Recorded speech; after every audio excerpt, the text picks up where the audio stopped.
Bismillahirrahmanirrahim. Assalamualaikum warahmatullahi wabarakatuh. Alhamdulillah, wassalatu wassalamu ala rasulillah wa ala alihi wa ashabihi wa man wala, amma ba'du. Ikhwan wa akhwat fillah rahimakumullah. Sekarang ini kita masuk sesi yang terakhir untuk daurah kali ini, yaitu sampai pukul 5 nanti insyaallah.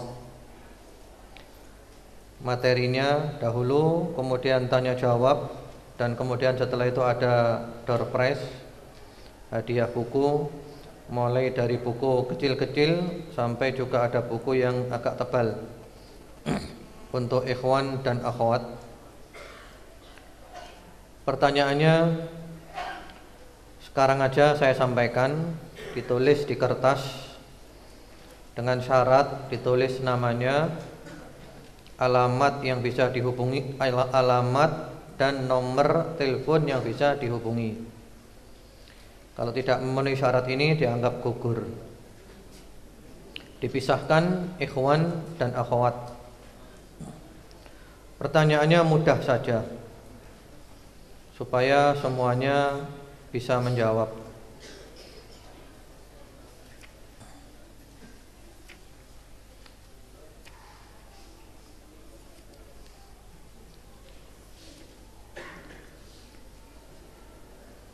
Iya. Pertanyaannya, apa inti dakwah Rasulullah sallallahu alaihi wasallam? Ya, inti dakwahnya, maksudnya yang paling beliau tekankan apa, dan larangan yang paling beliau tekankan apa. Ya. Perintah inti beliau itu apa, larangan yang paling beliau tekankan itu apa. Gampang kan?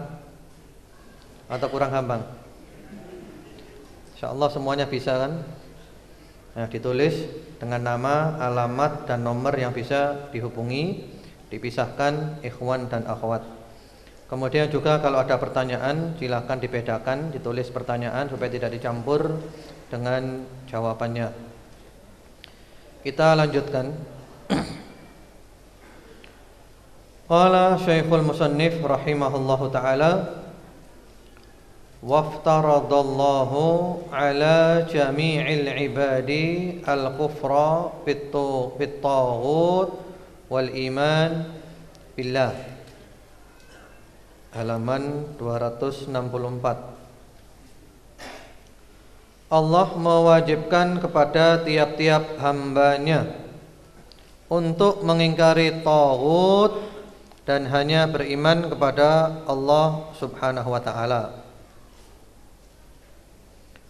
Qala Ibnul Qayyim rahimahullahu ta'ala, Ibnul Qayyim rahimahullahu ta'ala berkata, at-taghut ma tajawaza bihil abdu haddahu min ma'budin aw matbu'in aw muta'in. Taghut ialah segala yang diperlakukan seorang hamba secara melampaui batas, baik berupa sesuatu yang disembah, diikuti, atau ditaati. Wat-tawaghitu katsiratun wa ru'usuhum khamsah. Taghut sangat banyak macamnya, dan pembesarnya ada 5. Iblis la'anahullah wa man 'ubida wa huwa radin wa man da'an nasa ila ibadati nafsihi wa man idda'a syai'an min ilmil ghaib wa man hakama bi ghairi ma anzalallah. Yang pertama adalah iblis yang dilaknat oleh Allah, Yang kedua, orang yang rela disembah. Yang ketiga, orang yang mengajak manusia untuk menyembah dirinya. Yang keempat, orang yang mengaku mengetahui sesuatu hal yang gaib. Yang kelima, dan orang yang berhukum dengan selain hukum yang diturunkan Allah Subhanahu wa taala. Wad dalilu qauluhu ta'ala.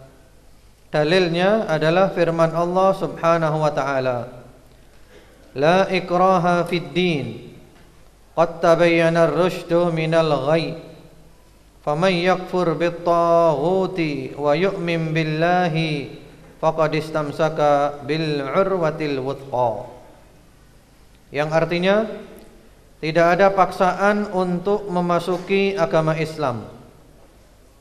Sesungguhnya telah jelas jalan yang benar daripada jalan yang sesat.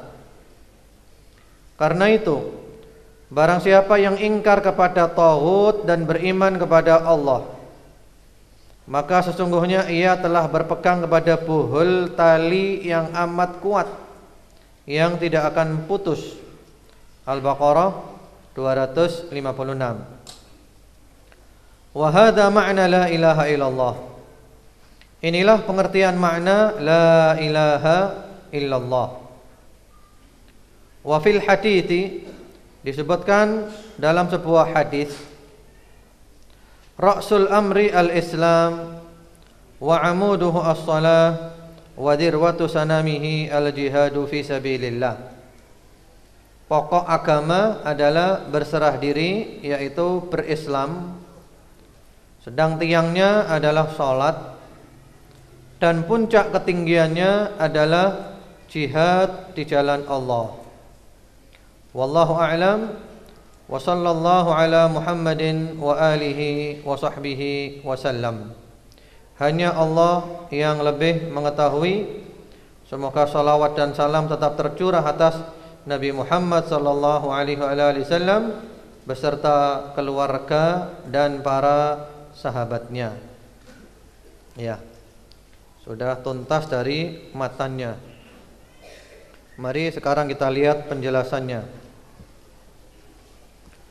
Allah Subhanahu wa ta'ala mewajibkan kepada hamba-hambanya untuk kufur kepada taghut, mengingkari taghut, dan beriman kepada Allah Subhanahu wa ta'ala. Kufur kepada taghut dan iman kepada Allah Subhanahu wa ta'ala.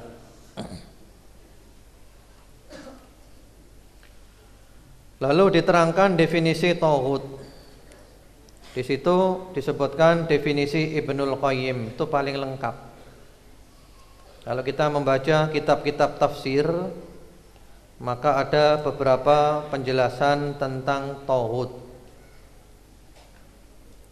Masalah taghut ini perlu dibahas, karena di Al-Quran banyak disebutkan tentang taghut. Siapa itu taghut, macam-macamnya, bagaimana menyikapinya. Ini perlu dibahas karena ada di Al-Quran, supaya orang tahu. Karena masalah taghut ini ada 3 kelompok. Yang pertama, kelompok yang tidak pernah bahas masalah taghut. Yang kedua, kelompok yang berlebih-lebihan menjelaskan masalah taghut. Yang ketiga adalah kelompok yang pertengahan, proporsional. Dan tentu kita ingin menjadi yang pertengahan, yaitu ahlus sunnah wal jamaah. Di antara firman Allah Subhanahu wa ta'ala yang membahas masalah taghut adalah surat Al-Baqarah ayat 256 dan 257. Setelahnya ayatul kursi. La ikraha fiddin. Tidak ada paksaan dalam agama. Agama ini orang tidak dipaksa masuk Islam. Di dalam negara Islam pun orang tetap kafir boleh. dengan catatan mengikuti aturan yang ada dan membayarkan jizyah, dan mereka dilindungi. Mereka disebut sebagai kafir dhimmi. Sejarah telah membuktikan ketika Islam berkuasa, orang-orang kafir itu benar-benar aman dan tentram, terlindungi. Jadi nggak ada paksaan dalam agama. Tapi kalau sudah masuk Islam, dipaksa untuk mengamalkan Islam. Jadi ayat ini berlaku bagi non-muslim, tidak dipaksa masuk Islam. Sementara kalau orang sudah berada di dalam Islam, ya dipaksa harus mengerjakan Islam, harus praktek, buktikan Islammu. Ya, tauhid, mengikuti sunnah, sholat, zakat, puasa, haji, dan yang lain-lainnya. Mempraktekkan Islam.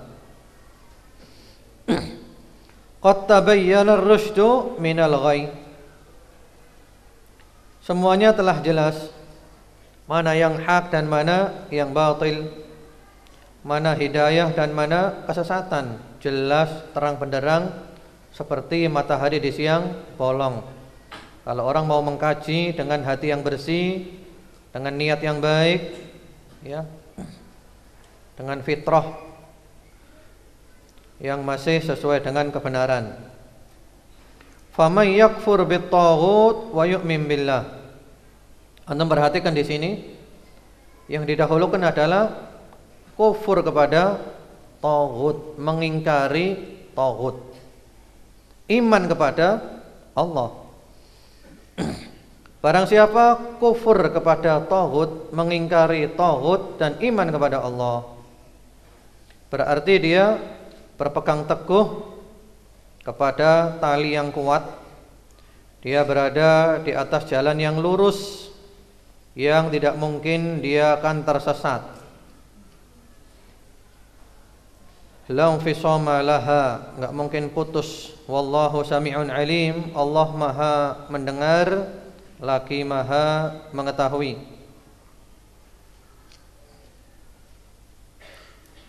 Allahu waliyul ladina amanu yukhrijuhum minadh-dhulumati ilan nur.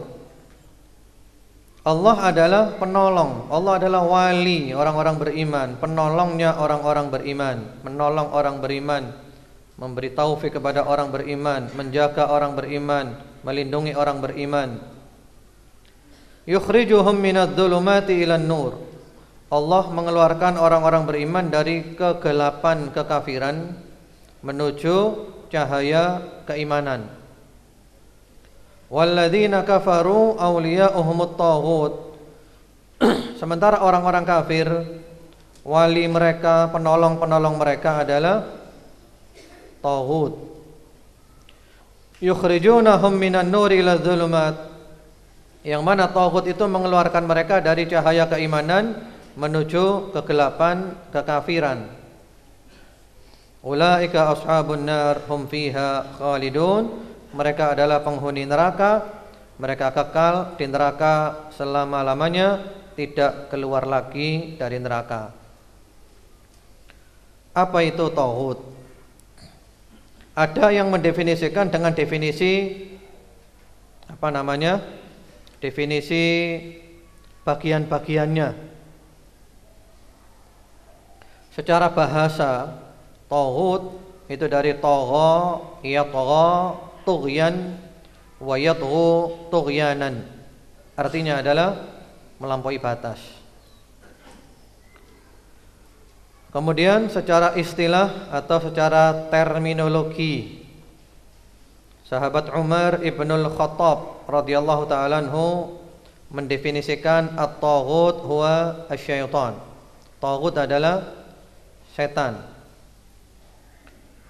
Sahabat Jabir mendefinisikan taghut adalah kahin, dukun. Imam Malik mendefinisikan ma'ubida min dunillah, yang disembah selain Allah. Muhammad ibnu Sirin mendefinisikan as-sahir, tukang sihir. Ada juga yang berpendapat maradatu ahlil kitab, yaitu ahli kitab yang membangkang, yang tidak mau tunduk kepada Rasulullah Muhammad sallallahu alaihi wasallam. Jadi itu tafsir bagian-bagiannya. Adapun yang lengkap tentang tauhid, definisinya adalah yang disebutkan oleh Ibnul Qayyim. Beliau menggabungkan semua pendapat menjadi satu. At-tauhid huwa ma tajawaza bihil 'abdu haddahu min ma'budin au matbu'in au muta'in. Segala yang seorang hamba melampaui batas atasnya, baik berupa sesembahan atau pengikutan atau ketaatan. Ya. Jadi ada tauhid dalam hal sesembahan. Ya, ini masuk di dalamnya berhala-berhala. Jadi berhala itu adalah tauhid. Kalau antum melihat berhala, berhala adalah tauhid. Setan adalah tauhid. Siapapun yang menyuruh manusia menyembah dirinya, maka dia adalah tauhid. Itu tauhid atau tawaghit al-ibadah. Ada lagi tawaghit al-atba', tauhid dalam hal pengikutan, yaitu yang minta diikuti secara mutlak. Ikut saya benar, saya salah, ikut saya. Nah, ini dia adalah tauhid. Sehingga masuk di dalamnya al-ulama wal-ubbad, yakni ulama usu' wal-ubbad al-munharifin, ulama-ulama yang jahat, yang mengajak manusia mengikuti dia walaupun nyimpang, dia nyeleweng, dia jelas-jelas nyeleneh, aneh, tapi minta manusia mengikuti dia. Ini adalah tauhid. Atau juga ahli ibadah yang menyimpang, yang menyeleweng, minta manusia ikuti dia. Ya, ini adalah tauhid dalam hal pengikutan. Kemudian tawaghitut ta'ah, tauhid dalam hal ketaatan, yang mengajak manusia untuk taat kepada dia walaupun dia itu nyimpang, pokoknya taat. Dia menghalalkan yang haram, mengharamkan yang halal, merubah hukum-hukum Allah, pokoknya kalian harus taat. Ya. Ini masuk di dalamnya al-umara wa ru'asa al-asyair, pemimpin-pemimpin yang mereka membuat hukum-hukum selain hukum Allah Subhanahu wa taala, menghalalkan, mengharamkan seenaknya dan meminta manusia mengikutinya. Maka ini adalah tauhid. Masuk di dalamnya adalah dukun, tukang sihir dan semisalnya. Itu tentang tauhid. Ada penjelasan dari Ibnul Qayyim rahimahullahu taala di dalam kitabnya I'lamul Muwaqqi'in, penjelasan agak panjang, yang mana inti dari penjelasan itu menurut beliau, kebanyakan manusia sekarang ini lebih cenderung kepada tauhid. Diajak kembali kepada Al-Qur'an was sunnah, antara yang mau dan yang nolak banyak mana? Kecenderungannya lebih kepada tauhid. Allah dan Rasulnya enggak mau, maunya kepada tauhid. Diajak berhukum kepada Allah dan Rasulnya, ini qala Allah Ta'ala, qala Rasulullah sallallahu alaihi wasallam. Kebanyakan manusia mau apa tidak? Kebanyakan tidak mau. Mereka lebih suka hukum-hukum tauhid yang menyimpang daripada hukum Allah Subhanahu wa taala. Lalu disebutkan di situ tauhid itu macamnya banyak. Dan pemimpin tauhid ada 5. Ya, yang pertama-tama adalah iblis. Jelas. Yang kedua, wa man ubida wa huwa radin. Orang yang disembah dan dia rela. Rela ya. Kalau enggak rela enggak termasuk tauhid dia itu. Seperti Nabi Isa alaihi salam. Nabi Isa disembah, dituhankan. Tapi Nabi Isa tidak rela. Berarti Nabi Isa bukan tauhid. Ini kalau disembah dan dia itu rela, ini tauhid. Ada apa enggak sekarang seperti ini? Banyak kelompok-kelompok beragama itu ya, yang anak buahnya, murid-muridnya benar-benar mengkultuskan dia, rukuk, bahkan sujud kepada gurunya. Gurunya ridho. Berarti gurunya ini siapa? Tauhid dia. Karena dia disembah dan dia ridho, dia mau, dia rela rukuk kepada gurunya, sujud kepada gurunya. Ya, seperti itu. Berarti gurunya adalah tauhid. Kemudian yang ketiga, wa manidda'a syai'an min ilmil ghaib. Orang yang mengklaim mengetahui ilmu yang ghaib. Ghaib itu sesuatu yang tidak bisa dijangkau oleh indera dan akal semata, atau maksudnya di sini adalah perkara-perkara yang terjadi ke depan nanti, masa depan. Tukang ramal bisa meramal nasibnya orang, itu adalah tauhid. Sehingga antum kalau lihat di TV orang meramal nasibnya begini, berarti si peramal siapa? Dia adalah tauhid. Karena dia mengklaim dia tahu sesuatu yang gaib. Padahal tidak ada satupun yang tahu perkara gaib kecuali Allah. Qul la ya'lamu man fis samawati wal ardil ghaiba illallah. Tidak ada yang mengetahui sesuatu yang gaib. Siapapun yang di langit, siapapun yang di bumi, enggak ada yang tahu kecuali Allah Subhanahu wa taala. Bahkan Rasulullah sallallahu alaihi wasallam aja enggak tahu. Ya. Rasulullah mengatakan di dalam Al-Qur'an, la aqulu lakum indi khazainullah wa la a'lamul ghaib. Aku enggak tahu yang gaib. Ya.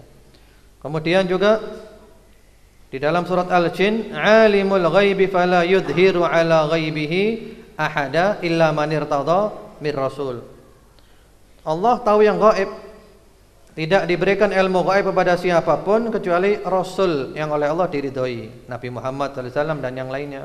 Jadi kalau sekarang ada orang mengaku tahu nasibnya orang, masa depannya orang, ngeramal gini, ngeramal gitu, berarti siapa ini? Berarti dia ini tauhid. Siapapun dia, walaupun istilah kita itu orang pinter, orang apa, macam-macam, sama aja ini adalah tauhid. Karena dia mengaku mengetahui yang gaib. Tidak ada, gaib tahu tidak ada. Jangankan yang besok, yang nanti terjadi ba'dal maghrib apa, kita nggak ada yang tahu. Nggak ada yang tahu. Ya, itu ilmu gaib. Itu miliknya Allah Subhanahu wa taala. Wa ma tadri nafsum madza taksibu ghada wa ma tadri nafsum bi ayyi ardin tamut. Kita nggak tahu. Ya, yang kita kerjakan besok itu apa? Kita mati di mana? Nggak ada orang tahu yang gaib. Jadi kalau ada orang mengklaim tahu yang gaib, maka berarti dia adalah tauhid. Kemudian yang keempat, wa man da'an nas ila ibadati nafsi. Nah, ini lebih parah lagi. Dia menyeru manusia untuk menyembah dia. Mengajak manusia menyembah dia. Ngajak manusia menyembah dia. Ini masih ada banyak, ya. Kelompok-kelompok yang seperti itu. Kemudian yang kelima, wa man hakama bi ghairi ma anzalallah. Siapapun yang berhukum dengan selain hukum yang diturunkan oleh Allah Subhanahu wa taala. Berhukum dengan selain hukum Allah itu adalah tauhid. Karena itu kewajiban kita terhadap tauhid ini adalah diapakan? Diapakan tadi? Diingkari. Famay yakfur bitauhid, kita kufur kepada tauhid, diingkari tauhid itu. Terus bagaimana cara mengingkari tauhid? Bagaimana cara mengingkarinya? Kita sudah tahu tauhid tadi siapa saja dan macam-macamnya. Sekarang bagaimana cara mengingkari tauhid? Allah mewajibkan manusia semuanya untuk kufur kepada tauhid. Cara kufur kepada tauhid ada 3 macam. Ini sebagaimana sabda Rasulullah Muhammad sallallahu alaihi wasallam, "Man ra'a minkum munkaran falyughayyirhu biyadihi, fa illam yastati' fa bi lisanihi, fa illam yastati' fa bi qalbihi, wa dzalika adhaful iman." Siapa di antara kamu yang melihat kemungkaran, hendaklah dia robah dengan tangannya. Kalau tidak mampu dengan lisannya. Kalau tidak mampu dengan hatinya. Dan itu adalah iman yang paling lemah. Jadi tahapan pengingkaran kepada taghut yang pertama-tama adalah al-kufru bit taghut bil yad. Mengingkari taghut dengan tangan. Caranya bagaimana? Caranya adalah taghut itu dihancurkan. Taghut itu dihancurkan. Jadi taghut itu diperangi, dihancurkan. Sebagaimana hal ini dilakukan oleh Rasulullah Muhammad SAW ketika menaklukkan Mekah. Ya, berhala-berhala yang ada di sana dihancurkan, yang ada di Ka'bah dan yang lainnya dihancurkan. Beliau ngutus para sahabat untuk menghancurkan. Ya, kau pergi ke sana, hancurkan di sana. Taghutnya orang sana, patung-patungnya orang dihancurkan. Jadi kita rubah dengan tangan kalau kita mampu. Wa hadza wajibun ma'al istita'ah. Kalau kita mampu merubah dengan tangan, dengan kekuatan, dengan tangan. Kalau mampu, ya, kalau mampu. Seperti misalnya kalau kita berbicara tentang pemerintahan yang berhukum dengan hukum taghut, kita wajib untuk mengingkarinya, kufur dengan tangan, yaitu dihilangkan taghut itu, diganti dengan hukum Allah Subhanahu wa taala. Kalau kita mampu. Kalau kita mampu, ya. Maksudnya mampu itu ya kita punya kekuatan yang memadai, yang memungkinkan kita untuk menghilangkan taghut itu. Lah kalau kita enggak mampu, ya bukan dengan tangan. Sebagaimana Rasulullah sallallahu alaihi wasallam ketika masih periode Mekah, enggak bisa dengan tangan karena enggak punya kemampuan apa-apa. Di sana banyak berhala, banyak patung, Rasulullah dihina, dicaci, sahabat dibunuh, disiksa, enggak bisa apa-apa, enggak bisa dengan tangan karena tidak mampu. La yukallifullahu nafsan illa wus'aha, fattaqullaha mastata'tum. Kalau mampu. Lah kalau tidak mampu dengan tangan, karena kalau kita tidak mampu dan memaksakan diri ya kasarnya itu perbuatan kita sia-sia, tidak membawa hasil. Karena itu Rasulullah di Mekah tidak mengadakan perlawanan ketika periode Mekah. Nah, setelah periode Madinah, apalagi Fathu Mekah, menaklukkan kota Mekah, baru dihilangkan taghut-taghut itu. Kemudian yang kedua, al-kufru bi jinsi taghut bil lisan. Yaitu kita mengingkari dengan lisan. Artinya kita katakan taghut itu adalah kafir. Berhukum dengan hukum selain Allah itu adalah haram. Ya, haram. Kita harus tegas, jelas, jangan ngambang. Dengan lisan. Ini adalah batil. Hukum selain hukum Allah adalah batil. Dan taghut-taghut itu adalah batil. Yang tunduk kepada taghut, tunduk dalam arti sebenarnya ya, maka dia adalah kafir juga. Taghutnya kafir, yang nyembah taghut juga kafir. Dengan lisan. Sebagaimana Rasulullah sallallahu alaihi wasallam oleh Allah diperintahkan, "Qul ya ayyuhal kafirun." Katakan hai orang kafir, tegas. Katakan dengan lisanmu, hai orang-orang kafir. Demikian pula Nabi Ibrahim, sebagaimana di dalam surat Az-Zukhruf ayat 26-27, wa idh qala Ibrahimu li abihi wa qaumihi innani bara'um mimma ta'budun. Dan ingatlah ketika Ibrahim berkata kepada ayahnya dan kaumnya, sesungguhnya aku berlepas diri dari yang kamu sembah selain Allah Subhanahu wa taala. Nah, ini juga tergantung kemampuan. Kita mau mengatakan ini kalau berani, kalau enggak berani maka gugur juga. Fattaqullaha mastata'tum, la yukallifullahu nafsan illa wus'aha. Kemudian yang terakhir adalah al-kufru bi jinsit taghut bil qalb, kufur dengan mengingkari dengan hati. Nah, ini semuanya harus bisa. Enggak ada alasan untuk enggak bisa dengan hati. Artinya dengan hati kita benci taghut. Kita benci taghut. Kita berharap taghut ini hilang.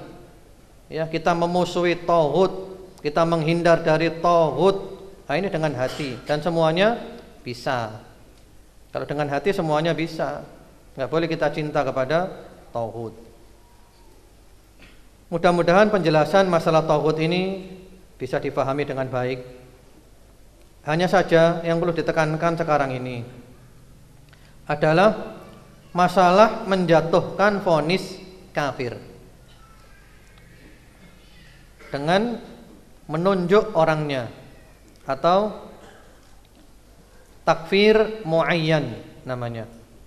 Menjatuhkan vonis kepada seseorang, tonjok hidung, fulan kafir, kamu kafir. Ini kalau yang dinasihatkan oleh para ulama Ahlus Sunnah wal Jamaah, bahwasanya kita jangan gampang-gampang menjatuhkan vonis kafir kepada orang muslim. Walaupun dia melakukan perbuatan atau ucapan yang bisa dipahami itu adalah kekafiran, tapi jangan serta-merta menvonis pelakunya adalah kafir. Karena beda kita mengatakan ini perbuatannya kufur dengan menvonis pelakunya kafir. Nah, ini ucapan-ucapan kufur dengan langsung menvonis pelakunya kafir, itu beda, pembahasan yang beda. Contohnya Rasulullah Muhammad sallallahu alaihi wasallam menceritakan tentang seorang yang dia mengadakan perjalanan dengan membawa bekalnya dan kendaraannya. Kemudian di tengah padang pasir dia istirahat. Ternyata bekalnya, kendaraannya hilang. Dia putus asa. Ya. Di tengah keputusasaannya itu tiba-tiba kendaraannya muncul dengan bekalnya semuanya. Orang ini senang bukan main. Saking senangnya sampai-sampai dia mengucapkan Allahumma anta abdi wa ana rabbuk. Akhta'a min syiddatil farah. Ya Allah, Engkau adalah hambaku, aku adalah Tuhanmu.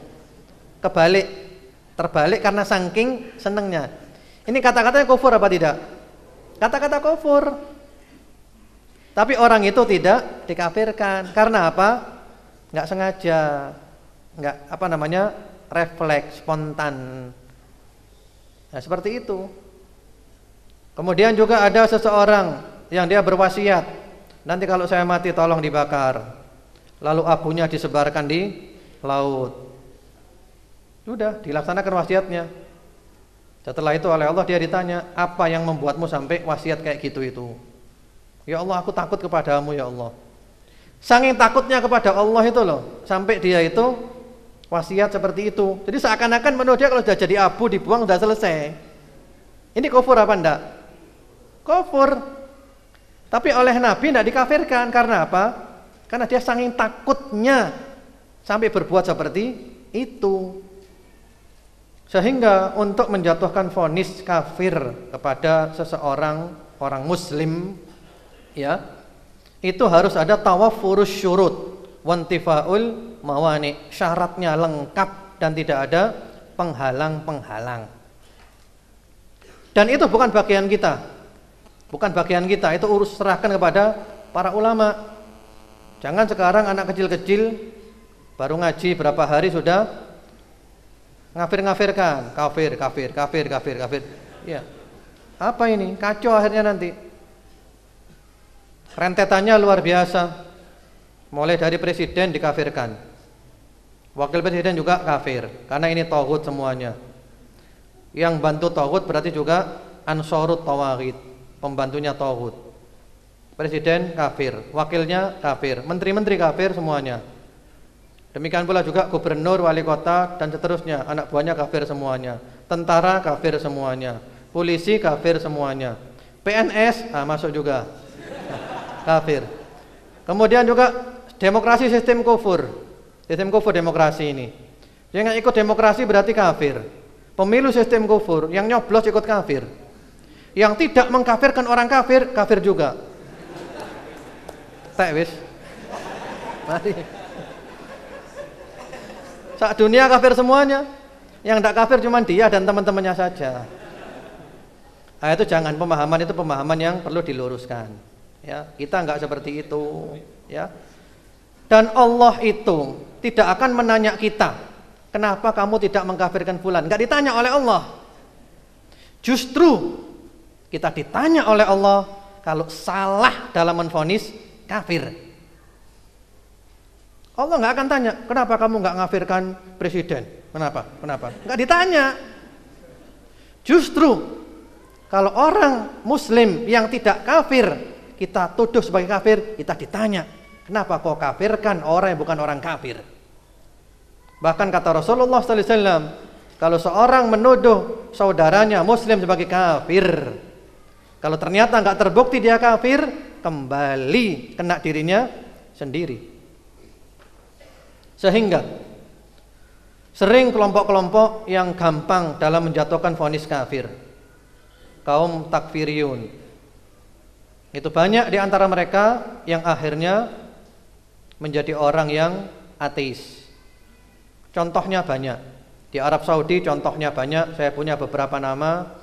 Di Yordania juga contohnya banyak, termasuk beberapa yang sempat diajak dialog oleh Syekh Albani rahimahullahu taala. Sebagian mereka sadar, sebagian mereka tetap aliran keras, meledakkan sana, ledakan sini, sampai akhirnya masuk ke dalam penjara. Setelah dari penjara langsung drastis. Ya, kalau dulu kuwerasnya bukan main, hulu, langsung drastis menjadi orang enggak beragama, meninggalkan Islam. Ya, seperti itu. Itu godaannya setan. Setan menggoda kita dengan dua godaan, imma ifrat wa imma tafrid. Kita digoda oleh setan menjadi aliran keras ekstrim seperti Khawarij, atau menjadi aliran yang lembek, ya, seperti aliran liberal dan semisalnya. Nah, setan paling berat kalau kita istiqomah, ahlus sunnah wal jamaah. Demikian, semoga penjelasannya bisa dipahami dengan baik. Kita sekarang ada waktu tanya jawab. Kemudian setelah itu pembagian door prize. Yang pertanyaannya dulu aja.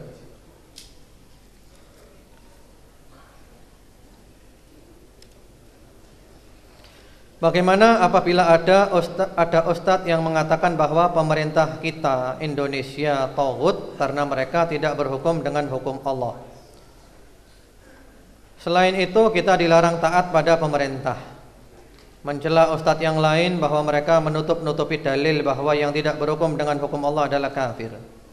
Saya sangat bingung ustadz atas pernyataan tersebut. Syukron atas jawabannya. Tidak berhukum dengan hukum Allah itu ada 3 macam. Jangan ditutup-tutupi. Nah, gitu kan. Jangan dijadikan satu. Itu kan ada di dalam surat Al-Maidah. Wa man lam yahkum bima anzalallah faulaika humul kafirun. Ada juga faulaika humul fasikun. Ada juga faulaika humul zalimun. Diperinci. Yang kafir itu kalau dia berkeyakinan ada hukum selain hukum Allah yang sama dengan hukumnya Allah, yang boleh diamalkan. Sama dengan hukumnya Allah, boleh diamalkan, enggak apa-apa walaupun nyimpang. Nah, ini kafir. Atau juga fasik dan dolim karena ada kepentingan-kepentingan tertentu. Sementara kalau dia berkeyakinan bahwa semua hukum yang menyalahi hukum Allah adalah hukum yang menyimpang, yang tauhid, yang kufur. Tapi dia berhukum dengan selain hukum Allah itu karena ada unsur kepentingannya, karena untuk mendolimi orang dan yang lainnya. Maka dia tidak sampai jatuh ke derajat kekafiran. Karena dia yakin hukum Allah adalah hukum yang terbaik. Enggak ada hukum kayak hukum Allah, enggak ada. Hukum Allah adalah hukum yang terbaik, enggak ada yang sama dengan hukum Allah. Dan enggak boleh berhukum dengan hukum yang menyimpang dari hukum Allah. Dia yakin, seyakin-yakinnya. Cuman dia berhukum dengan selain hukum Allah itu karena ada faktor kepentingannya dan yang lain-lainnya. Ini enggak sampai kafir. Bisa jadi derajat fasik atau dolim. Jadi tidak dihantam kromo begitu saja.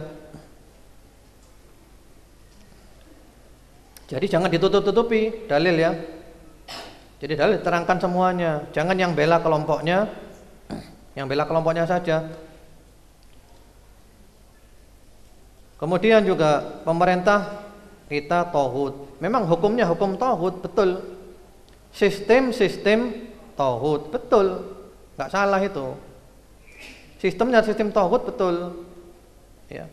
Cuman kalau negaranya negara apa? Islam. Dengan kriteria tadi yang telah dijelaskan.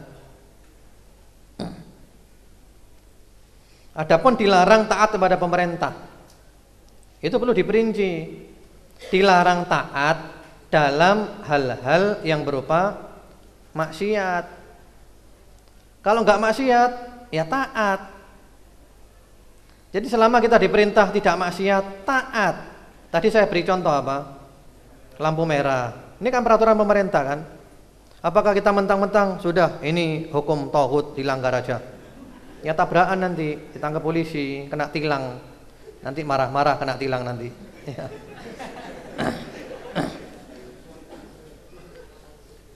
Karena ada juga yang sampai ekstrim bukan main. Jadi pokoknya selain hukum Allah kafir. Sehingga saking kebablasannya sehingga pemain sepak bola itu kafir semuanya. Kenapa? Karena mereka berhukum dengan selain hukum Allah. Iya kan? Kalau bola kena tangannya hand, mana di Quran ada itu? Tidak ada. Kalau ini gering ya, masuk dulu orangnya offset. Ah ini kafir ini sudah, ini hukum selain hukum Allah. Oh ini kebablasan. Ini permainan Pak, ini Pak. Jadi yang dimaksud yang melanggar dari hukum Allah. Nah, ini permainan, bukan melanggar hukum Allah itu. Ada yang seperti itu, udah kebablasan itu. Jadi perlu diluruskan. Semangat itu bagus. Tapi agama bukan pakai semangat saja. Enggak cukup modal semangat, pakai ilmu, ngaji, sabar. Ya. Kayak Nabi itu loh. Di Thaif dilempari batu, ditawari malaikat, bagaimana kalau diledakkan gunungnya?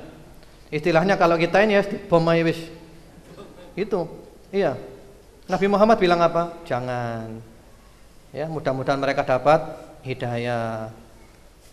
Jadi butuh waktu. Kita senang kalau orang itu kemudian sadar, dapat hidayah, masuk Islam, mati dalam keadaan Islam daripada mati dalam keadaan kafir.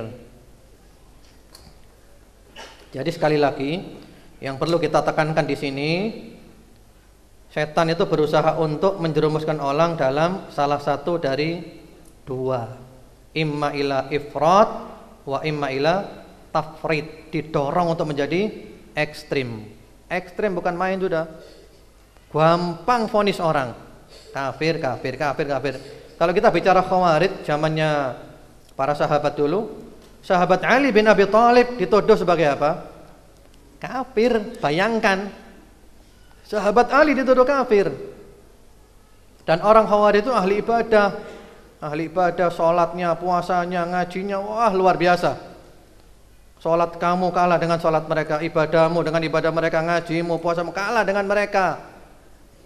Tapi kata Rasulullah sallallahu alaihi wasallam, yamrukuna minad din kama yamrukus sahmu minar ramiyah. Mereka keluar melesat dari agama seperti anak panah yang keluar melesat dari busurnya. Yaqra'una al-Qur'an la yujawizu hanajirahum wa fi riwayah la yujawizu taraqihim. Mereka membaca Al-Qur'an tapi tidak melebihi kerongkongannya.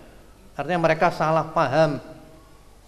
Kemudian kata Rasulullah sallallahu alaihi wasallam, di antara sifat mereka adalah hudatsaul asnan, sufahaul ahlam. Usianya kebanyakan muda-muda. Ya, pemikirannya mohon maaf, pemikirannya bodoh, dangkal. Ya, sehingga gampang menjatuhkan vonis, pokoknya di luar kelompoknya sudah kafir. Nah, ini bahaya di tubuh kaum muslimin. Bahaya. Bahkan yang membunuh Sayyidina Ali siapa namanya? Abdurrahman bin Muljam, orang Khawarij. Dia ini mulutnya tidak pernah berhenti ngaji Quran, ngaji tok. komat kamit ngaji. Ya, membunuh Sayyidina Ali bin Abi Thalib radhiyallahu taala anhu. Sayyidina Ali, siapa beliau? Subhanallah, dibunuh. Dan membunuh Sayyidina Ali, dia merasa telah membunuh apa namanya? Membunuh orang jahat. Dia merasa ibadah sudah itu. Akhirnya ketika dia dihukum, disebutkan dalam riwayat ya, Al-Bidayah wan Nihayah dan yang lainnya, dia dipotong tangannya, dipotong kakinya, diam aja zikir terus. Sampai ketika mau dipotong lidahnya baru bergeming. Kenapa? Takut nggak bisa zikir lagi. Ini orang tersesat. Qul hal nunabbi'ukum bil akhsarina a'mala alladzina dhalla sa'yuhum fil hayatid dunya wa hum yahsabuna annahum yuhsinuna sun'a. Itu orang Khawarij, disebutkan di antara tafsirnya, tersesat menyangka berbuat baik. Ya, seperti itu. Jadi hati-hati. Agama ini bukan main-main, perlu belajar, perlu sabar, dan belajar itu pelan-pelan. Seperti orang sekolah, ya, mulai dari playgroup, TK, SD, SMP, ada tahapnya. Sehingga ilmunya itu sesuai dengan prosedur. Jangan baru belajar langsung kuliah S3. Hasilnya apa? Koslet. Koslet akhirnya.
Ada seorang, dia mempunyai kelebihan dalam masalah gaib dan juga kesaktian.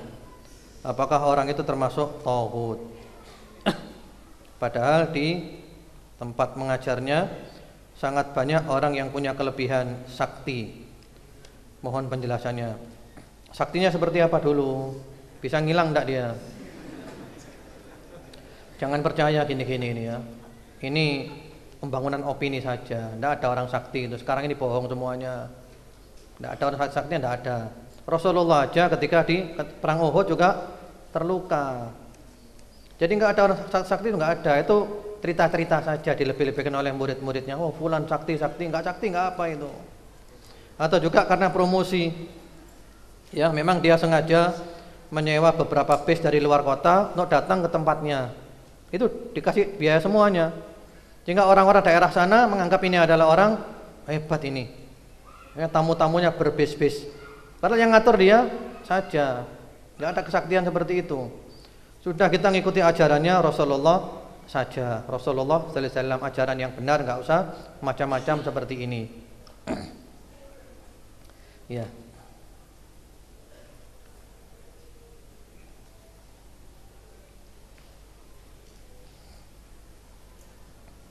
Ya, itu dulu saya kira pertanyaannya. Sekarang door prize. Kitabnya yang lainnya mana? Ini banyak yang titip hadiah. Yang ikhwan dulu. Satu-satu. Ini kitab yang kecil dulu. Hisnul Muslim yang ikhwan. Ini jangan dilihat kitabnya kecil ya. Tapi dilihat dari kenang-kenangannya, ya, kenang-kenangan daurah.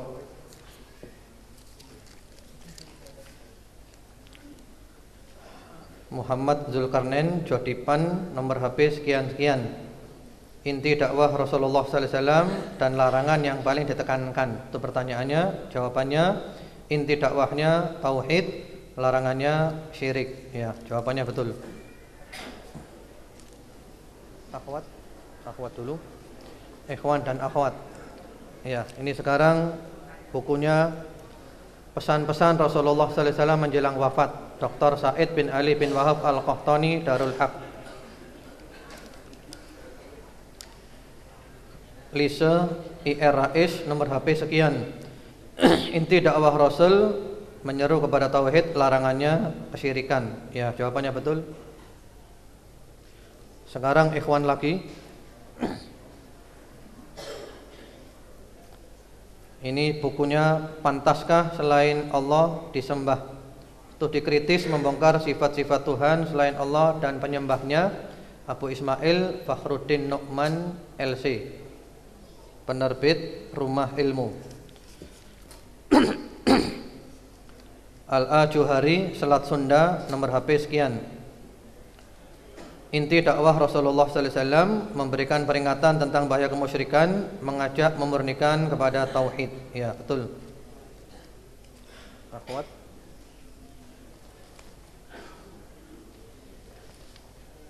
Ya, ini kitabnya. Pelajaran paling berharga dari Sirah Nabawiyah, Cahaya Ilmu Press, Asy-Syaikh Shaleh bin Fauzan Al-Fauzan. Fatimah, Jalan Kenanga, Malang. Tidak ada nomor yang bisa dihubungi, berarti gugur. Ya, harus disiplin. Nama Nabilah, nomor HP sekian, Arjawinangun. Inti dakwah Rasulullah sallallahu alaihi wasallam mengajak kepada tauhid, yang paling dilarang jangan berbuat syirik. Ya, betul. Kemudian sekarang ikhwan lagi. Ini buku Hak Nabi atas umatnya, Yahya bin Musa Az-Zahrani, penerbit At-Tibyan.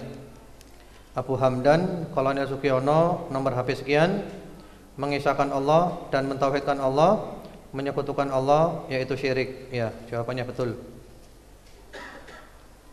Kemudian sekarang akhwat lagi. Bukunya Jamuan Makan Bersama Nabi, Tata cara serta sopan santun dalam makan dan minum menurut sunnah Rasulullah sallallahu alaihi wasallam, Muhammad Nasar, Pustaka At-Tibyan. Hidayah Nur Fadilah, Arjawinangun, nomor HP sekian. Perintah yang paling ditekankan tauhid dan akidah, larangan yang paling ditekankan berbuat syirik, menyekutukan Allah. Betul.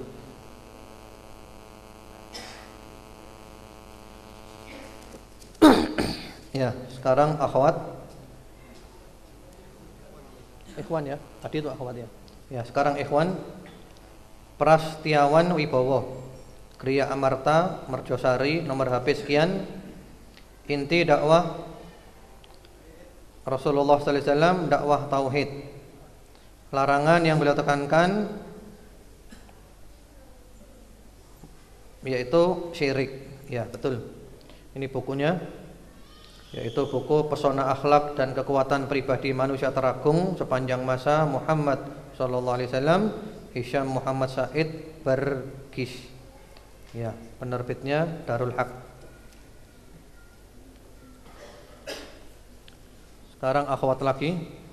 Bukunya Akidah Ahlus Sunnah versus Ahlul Bid'ah tentang sahabat Nabi, Profesor Dr. Ibrahim bin Amir Ar-Ruhaili, penerbit Darul Ilmi. IMA nomor HP sekian, Mulya Agung. Jawabannya meluruskan tauhid dan tinggalkan syirik. Ya, betul. Ya.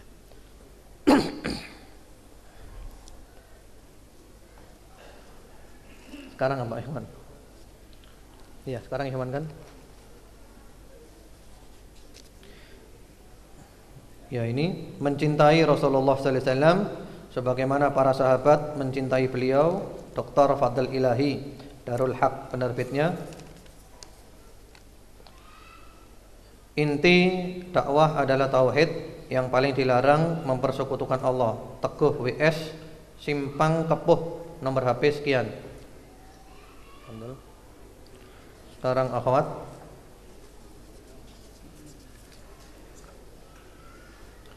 Satu jam belajar mengurus jenazah, Arifatul Ulum, penerbit Darul Ilmi.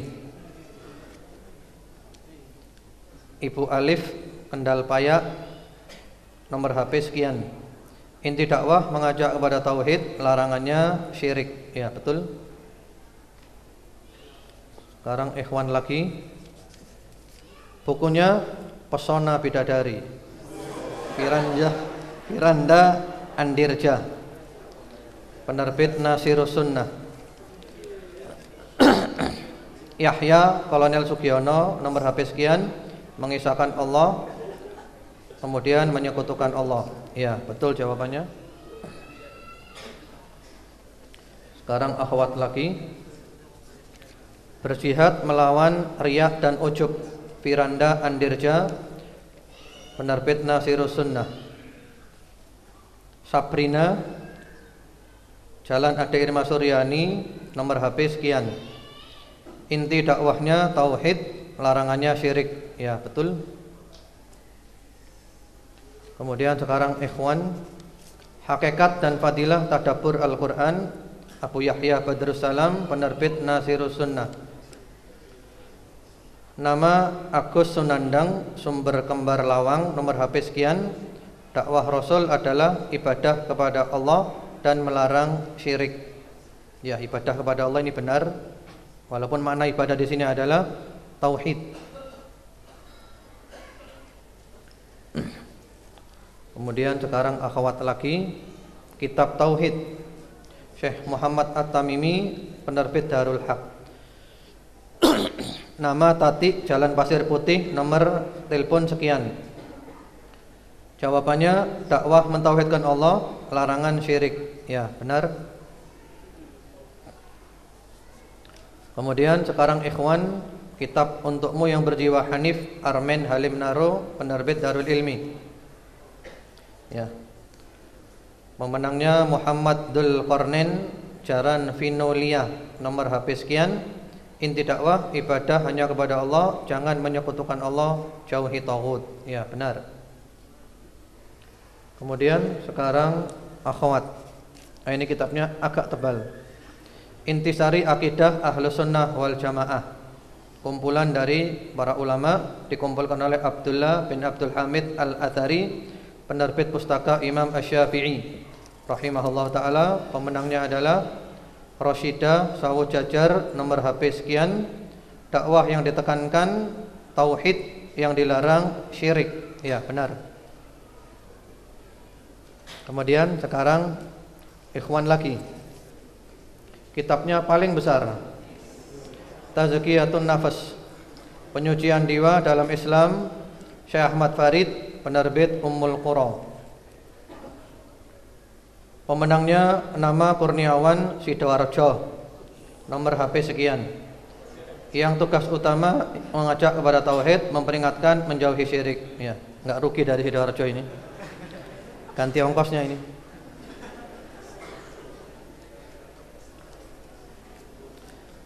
Sekarang 1 jam belajar mengurus jenazah. Ini ada beberapa buku dari akhwat. Nama Zumroh, Puri Cempaka, Arjawinangun, nomor HP sekian. Dakwahnya tauhid, larangannya syirik. Betul. Ikhwannya masih buku yang sama, belajar 1 jam belajar mengurus jenazah.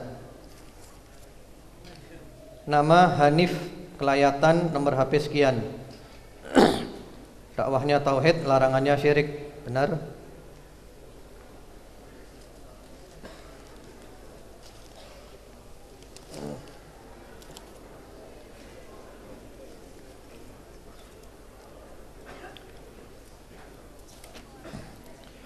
Bukunya sama, 1 jam belajar mengurus jenazah. Ibu Nani, Pondok Mutiara Singosari, nomor HP sekian. Inti dakwah tauhid, larangannya syirik. Benar.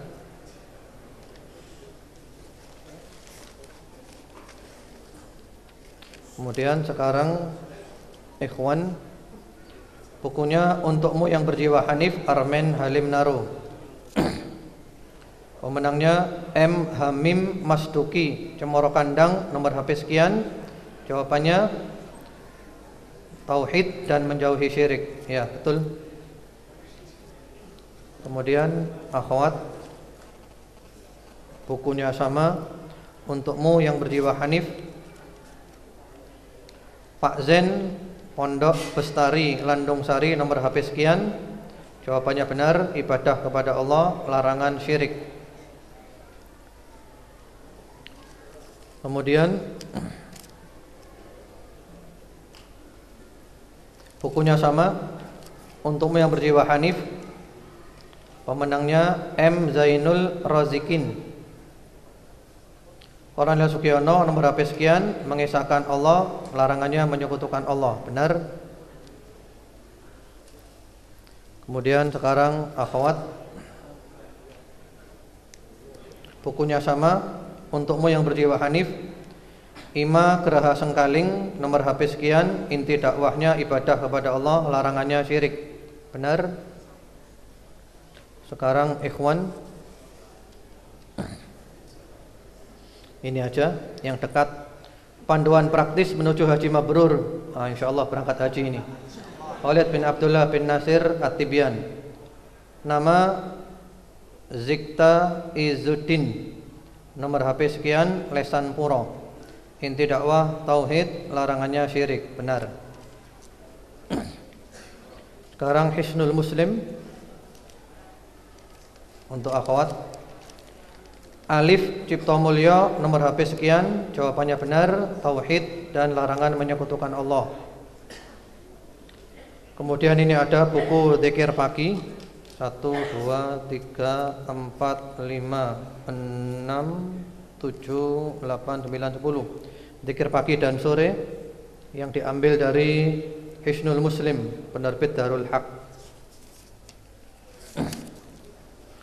Siti Hariyah, Jalan Embong Brantas. Siti Hariyati, Embong Brantas, nomor HP sekian. Inti tauhid, larangannya syirik. Ya, benar. Ikhwan, Yudit Parkit Selatan Sukun, nomor HP sekian. Inti tauhid, larangannya syirik. Benar. Akhwat,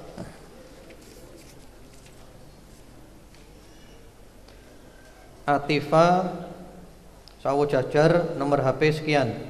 Inti tauhid, larangan syirik. Benar.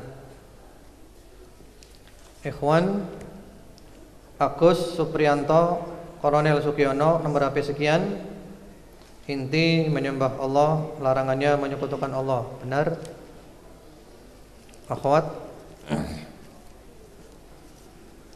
Afifah Setiani Kolonel Sugiono, nomor HP sekian-sekian. Intinya tauhid, larangannya syirik. Ikhwan, Yusron Imami Kolonel Sugiono, nomor HP sekian. Intinya, jawabannya betul. Langsung aja ya, jawabannya benar. Akhwat, Romiati Danau Limboro Sawojaja, nomor HP sekian. Jawabannya benar. Eko Budi Cahyono Kornel Sugiono, nomor HP sekian. Jawabannya benar. Kemudian akhwat lagi, Ummu Sahib Sawo Jajar, nomor HP sekian. Jawabannya benar.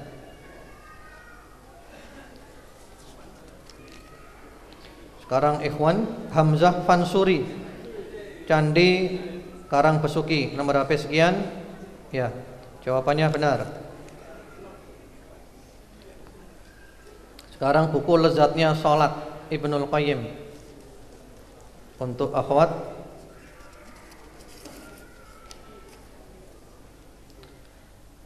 Yuyun Tanjung, nomor HP sekian-sekian. Jawabannya benar.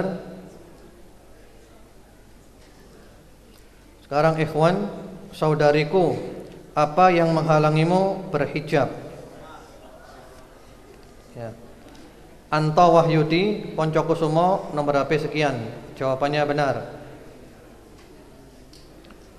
Buku sama untuk akhwat.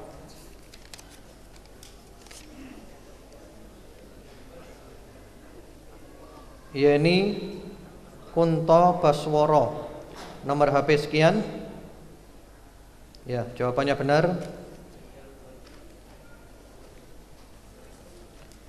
Sekarang bukunya Panduan Praktis Ibadah Sehari-hari, tuntunan Rasulullah sallallahu alaihi wasallam. Yusuf radhiyallahu. Iya. Nomor HP sekian, jadi Panwetan. Jawabannya betul. Bukunya yang didoakan dan dilaknat malaikat, Dr. Fadl Ilahi. Untuk akhwat, Siska Indah, Jalan Raya Jetis, nomor HP sekian-sekian. Jawabannya benar. Untuk ikhwan, buku Mencintai Rasulullah sallallahu alaihi wasallam, Dr. Fadl Ilahi, Muhammad siapa ini? Taufik AR Hakim, nomor HP sekian. Jawabannya benar.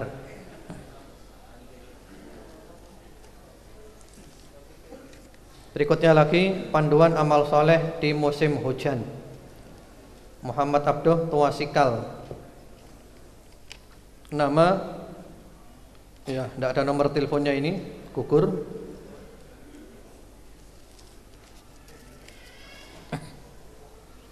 Bu Lili Nurjannah Tumapel Singosari, nomor HP sekian. Jawabannya benar.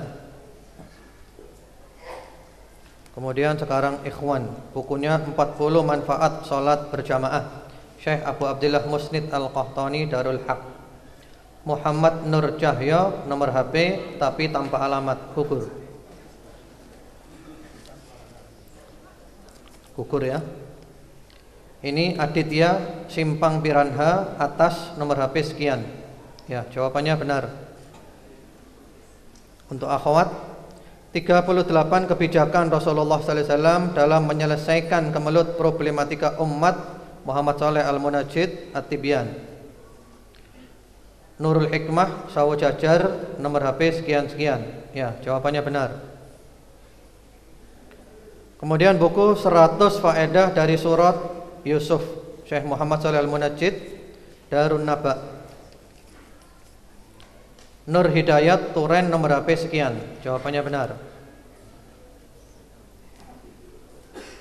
Kemudian untuk akhwat, buku Indahnya Islam dan Manisnya Iman, Abu Yahya Badrussalam. Ummu Hamdan Korana Sugiono, nomor HP sekian. Jawabannya benar.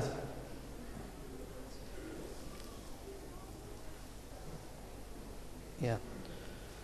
Lezatnya Salat Ibnul Qayyim. Untuk ikhwan, Darmanto, Jalan Bendungan Cikura-Kura, nomor HP sekian. Jawabannya benar apa enggak ini ya? Jawabannya benar. Sekarang ada buku yang sama, judulnya 4 buku Panduan Praktis Ibadah Sehari-hari sesuai tuntunan Rasulullah sallallahu alaihi wasallam. Untuk akhwat, Ummu Salman Tumpang, nomor HP sekian. Jawabannya benar. Untuk ikhwan, Chandra Bek Batu, nomor HP sekian. Jawabannya benar. Untuk ikhwan, untuk akhwat sekarang, Neti Bunul, nomor HP sekian. Ya, jawabannya benar.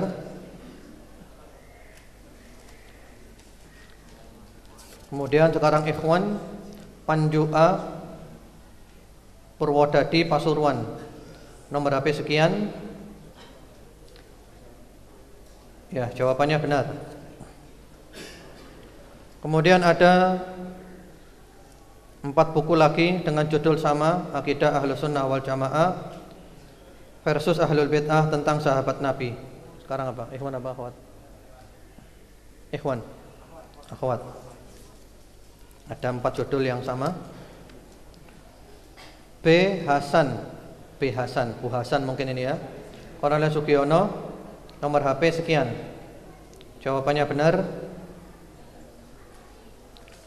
Untuk ikhwan, Hamzah Kendal Payak, nomor HP sekian. Jawabannya benar. Untuk akhwat, nama Rina Telaga Warna, Telaga Emas, nomor HP sekian. Jawabannya benar. Kemudian ikhwan, Taqiyuddin Ahmad, Jalan Raya Sawo Jajar, nomor HP sekian. Ya, jawabannya benar. Kemudian ada 3 buku yang sama atau 4 buku yang sama. Akhwat sekarang ya. Bukunya berjudul Pesona Bidadari. B. Yunita, Jalan Gadang, nomor HP sekian. Jawabannya benar. Untuk ikhwan, ini Zilera Izzuddin. Tadi sudah kayaknya ya. Beda. Zilera Izzuddin, Lesan Puro, nomor HP sekian. Sudah ini kayak tadi ya. Kenapa? Sudah ya. Antum mah? Bukan. Kok kayaknya samain tadi ya? Sudah atau belum ini?